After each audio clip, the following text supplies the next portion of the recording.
Hi hello good evening friends. ನೋಡಿ, ಇಲ್ಲಿ ಸಂತ ಏಕನಾಥ ಮಹಾರಾಜ ಕೃತಿ ಒಂದು ಶ್ರೀ ರುಕ್ಮಿಣಿ ಸ್ವಯಂವರ. ಶ್ರೀ ರುಕ್ಮಿಣಿ ಸ್ವಯಂವರ ಅಂದರೆ ರಾಧಾ ಕೃಷ್ಣ ಮತ್ತು ರುಕ್ಮಿಣಿ. ರುಕ್ಮಿಣಿ ಸ್ವಯಂವರದ್ದು ಒಂದು ಕತೆ ಪೂರ್ತಿ ಇದೆ ಇದರಲ್ಲಿ. 2003ರಲ್ಲಿ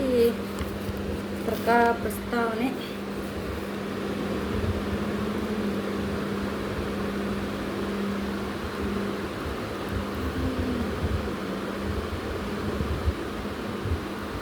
ಇದು ತುಂಬ ಸ್ಟೋರಿ ಇದೆ. ಇದು ಯಾರಿಗಾದರೂ ಓದೋ ಮನಸ್ಸಿದ್ರೆ ಓದಿ. ಆದರೆ ಇದು ಪೂರ್ತಿ ಹಳಗನ್ನಡದಾಗಿರೋದ್ರಿಂದ ಕನ್ನಡ ಬರೋರು ಓದೋದು ಸ್ವಲ್ಪ ಕಷ್ಟನೇ. ಇದು ಕನ್ನಡ ಬರದೇ ಇರೋರು ಓದೋದು ಕಷ್ಟನೇ. ಆದರೆ ನೋಡಿ, ಬುಕ್ಕು ಹಾಳಾಗ್ತಾ ಇದೆ. ನಾನು ಮತ್ತೆ ಇನ್ನೊಂದು ಬುಕ್ ತೊಗೋಬೇಕು. ಶ್ರೀ ರುಕ್ಮಿಣಿ ಸ್ವಯಂವರ ಪ್ರಸಂಗ. ಶ್ರೀಕೃಷ್ಣ ರೂಪ ಗುಣಕೀರ್ತಿ ಶ್ರವಣದಿಂದ ಭೀಮಕಿಯು ಮೂರ್ಛಿತಳಾಗಿದ್ದಾಳೆ ಎಡಕ್ಕೆ, ಭೀಮಕ ರಾಜ ಹಾಗೂ ಕೀರ್ತಿ ಬ್ರಾಹ್ಮಣ ಬಲಕ್ಕೆ. ನಾನು ಸ್ವಲ್ಪ ಓದಿ ಹೇಳ್ತೀನಿ, ಆಮೇಲೆ ನೋಡ್ಕೊಂಬಿಡಿ.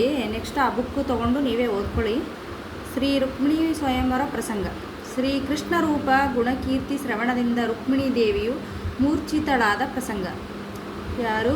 ಶ್ರೀ ಕೃಷ್ಣ ರೂಪ ಗುಣ ಕೀರ್ತಿ ಶ್ರವಣದಿಂದ ರುಕ್ಮಿಣಿ ದೇವಿಯು ಮೂರ್ಛಿತಳಾದ ಪ್ರಸಂಗ. ಅಂದರೆ ಶ್ರೀಕೃಷ್ಣನ ಬಗ್ಗೆ ಅವರ ಬ್ರಾಹ್ಮಣರು ಭೀಮಕ ರಾಜನೇ ಅಂದರೆ ಸ್ಟೋರಿಯನ್ನು ಹೇಳ್ತಾ ಇರ್ತಾರೆ. ಭೀಮಕ ರಾಜ ಅಂತಂದರೆ ಭೀಮಕಿ ಅಂತ ಅವಳ ಹೆಸರು ಫಸ್ಟು ರುಕ್ಮಿಣಿಗೆ. ಆಮೇಲೆ ಅದು ಕೃಷ್ಣನ ಬಗ್ಗೆ ವರ್ಣನೆ ಮಾಡಬೇಕಾದ್ರೆ ಆಕೆಗೆ ಏನಾಗುತ್ತೆ, ಶ್ರವಣದಿಂದ ಅಂದರೆ ಕಿವಿಯಿಂದ ಕೇಳಿದ ತಕ್ಷಣವೇ ಅವಳಿಗೆ ಏನಾಗುತ್ತೆ ಅಂದರೆ ಗುಣಕೀರ್ತಿ ಗುಣಗಾನ ಮಾಡಿದ ತಕ್ಷಣವೇ ಮೂರ್ಛಿತಳಾಗ್ತಾಳೆ. ಶ್ರೀ ಗಣೇಶಾಯ ನಮಃ, ಶ್ರೀ ಸರಸ್ವತಿಯೇ ನಮಃ, ಶ್ರೀ ಗುರುಭ್ಯೋ ನಮಃ. ಓಂ ನಮೋ ಜಿ ಕೃಷ್ಣನಾಥ ಗಣೇಶ.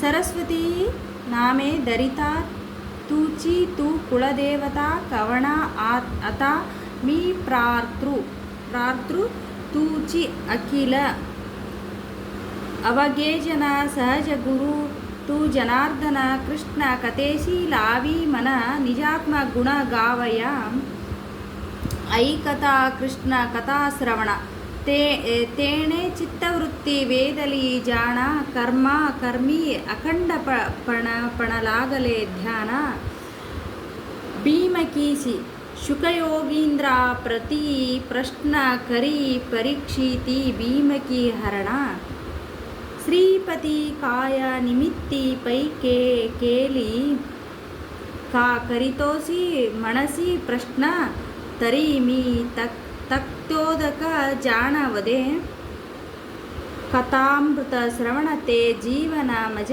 ತುಜೆ ವಿಶೇಷ ಹೇ ಕೃಷ್ಣ ಚರಿತ್ರ ತುಜೇನಿ ಶುದ್ಧ ಮುಖೆ ಪವಿತ್ರ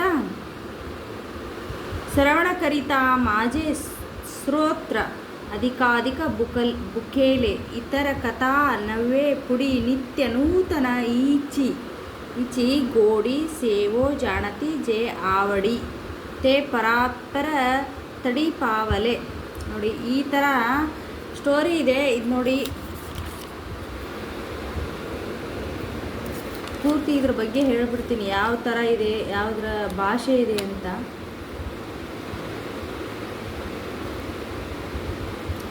ಇದು ಭಾಷೆ ಮೇನು ನಿಮಗೆ. ಈಗ ನಾನು ಇಷ್ಟು ತನಕ ಸ್ಟೋರಿ ಹೇಳಿದ್ದು ಏನಂದರೆ ರುಕ್ಮಿಣಿಗೆ ಕೃಷ್ಣನ ಬಗ್ಗೆ ಹೇಳೋದನ್ನು ಸ್ಟೋರಿ ಆಗಿರುತ್ತೆ.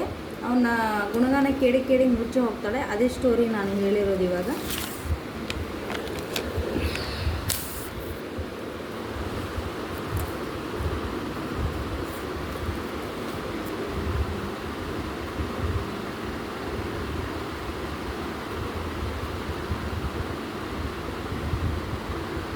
ಸಂಸ್ಕೃತ ಭಾಷೆಯಲ್ಲಿ ಇಲ್ಲಿ ನೋಡಿ, ಇಲ್ಲಿದೆ. ಸಂಸ್ಕೃತ ಭಾಷೆಯಲ್ಲಿದ್ದ ಪಾರಮಾರ್ಥಿಕ ಗ್ರಂಥಗಳನ್ನು ಸಾಮಾನ್ಯ ಜನರಿಗೆ ತಿಳಿಯುವಂತೆ ಪದಬದ್ಧವಾಗಿ ಮರಾಠಿ ಭಾಷೆಯಲ್ಲಿ ಬರೆಯುವುದು ಇತ್ಯಾದಿ ಲೋಕೋದ್ಧಾರ ಕಾರ್ಯಗಳನ್ನು ತಮ್ಮ ಆಯುಷ್ಯದ ಕೊನೆಯ ಗಳಿಗೆಯವರೆಗೂ ಮಾಡಿದ್ದು ಅವರ ವಿಶೇಷತೆ. ಇದು ಆ್ಯಕ್ಚುಲಿ ಮರಾಠಿಯಲ್ಲಿದೆ. ಇದು ನನಗೆ ಏನಂದರೆ ಓದ್ತಾ ಅದು ಗೊತ್ತಾಗುತ್ತೆ. ಇವರು ನನಗೆ ಒಬ್ಬರು ಕೊಟ್ಟಿರೋ ಬುಕ್ಸು ಇದು ತೊಗೊಂಡು ಓದಿ. ಏನು ಅಂತಂದರೆ ಇದು ಓದೋದ್ರಿಂದ ಮರಾಠಿ ಭಾಷೆ ನಾವು ಕನ್ನಡದವರು ಆದ್ರೂ ನಾನು ಮರಾಠಿ ಭಾಷೆ ಓದಿದ್ದೀನಿ. ಏನಂತಂದರೆ ಇಲ್ಲಿ ನೋಡಿ, ಕೃಷ್ಣನಿಗೆ ಬರೆದ ಪತ್ರವನ್ನು ಭೀಮಕಿಯು ಸುದೇವ ಬ್ರಾಹ್ಮಣನಿಗೆ ಕೊಡುತ್ತಿರುವ ದೃಶ್ಯ.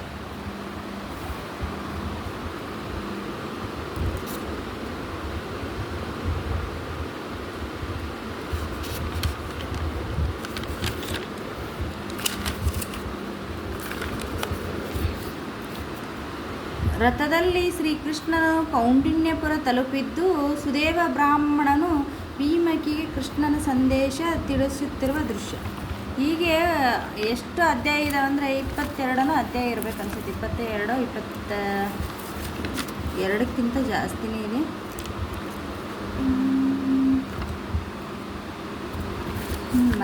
ಮರಾಠಿ ಭಾಷೆ ಇದು. ಮರಾಠಿಗರು ನನಗೆ ಬುಕ್ಕು ಕೊಟ್ಟಿರೋದೊಬ್ಬರು ಪಾಪ ಓದಲಿ ಅಂತ ಕೊಟ್ಟರು. ನಾನು ಯಾವ ಭಾಷೆ ಆದರೆ ಇನ್ನು ಸಿಕ್ಕಿದ್ದೆಲ್ಲ ಓದ್ತಾ ಇರ್ತೀನಿ. ನಾನು ಕನ್ನಡ ಭಾಷೆಯವಳಾದ್ರೂ ನಾನು ಕನ್ನಡದಲ್ಲೇ ಕನ್ನಡನೇ ಓದಬೇಕಂತ ಸಿಕ್ಕಿದ್ದೆಲ್ಲ ನೋಡಿ 18 ಗ್ರಂಥಗಳು ಇದ್ದಾವೆ. ಲಾಸ್ಟಿಂದ ಹೇಳ್ತೀನಿ. ಆನೆಯ ಅಂಬಾರಿಯಲ್ಲಿ ಕೃಷ್ಣ ರುಕ್ಮಿಣಿಯರು ಶೋಭಿಸುತ್ತಿದ್ದಾರೆ. ಗೀತಾ ನೃತ್ಯ ವಾದ್ಯಗಳೊಂದಿಗೆ ಅವರ ಮೆರವಣಿಗೆ ದ್ವಾರಕಾ ನಗರದಲ್ಲಿ ಸಾಗಿದೆ. ನಗರ ವಾಸಿಗಳೆಲ್ಲರೂ ಉತ್ಸಾಹದಿಂದ ವೀಕ್ಷಿಸುತ್ತಿದ್ದಾರೆ. ನಾನು ನಿಮಗೆ ಫ್ರೀ ಇದ್ದಾಗ ಸ್ವಲ್ಪ ಹೇಳ್ತೀನಿ. ಏನಂದರೆ ಇದು ಮರಾಠಿಗರಿಗೆ ಹೆಲ್ಪ್ ಆಗುತ್ತೆ ಬಿಟ್ಟರೆ ನಮಗೇನು ಹೆಲ್ಪ್ ಕನ್ನಡದವ್ರಿಗೆ ಇಲ್ಲ. ಆದರೆ ಏನಂದರೆ ಇದು ತುಂಬ ನೀಟಾಗಿ ಓದ್ಬೋದು. ಕನ್ನಡದಲ್ಲೇ ಇದೆ, ಕನ್ನಡದಲ್ಲಿ ಓದೋ ಥರ ಇದೆ. ಹಾಗಾಗಿ ಮರಾಠಿ ಅಕ್ಷರಗಳು ಅಷ್ಟೇ ಓದಿ ತಿಳ್ಕೊಳ್ಳಿ. ಹಾಗೇ ಇದನ್ನು ಓದೋದ್ರಿಂದ ಏನೇನೋ ಸಮಸ್ಯೆಗಳು ಬಗೆಹರಿತಾವಂತ ಹೇಳಿದರು. ಅದು ಅವರು ಹೇಳಿದ್ದು ಮಾತ್ರ ಗೊತ್ತು. ಹಾಗಾಗಿ ನಾನು ಹೇಳ್ತಾ ಇದ್ದೀನಿ ಅಷ್ಟೇ. ಧನ್ಯವಾದ.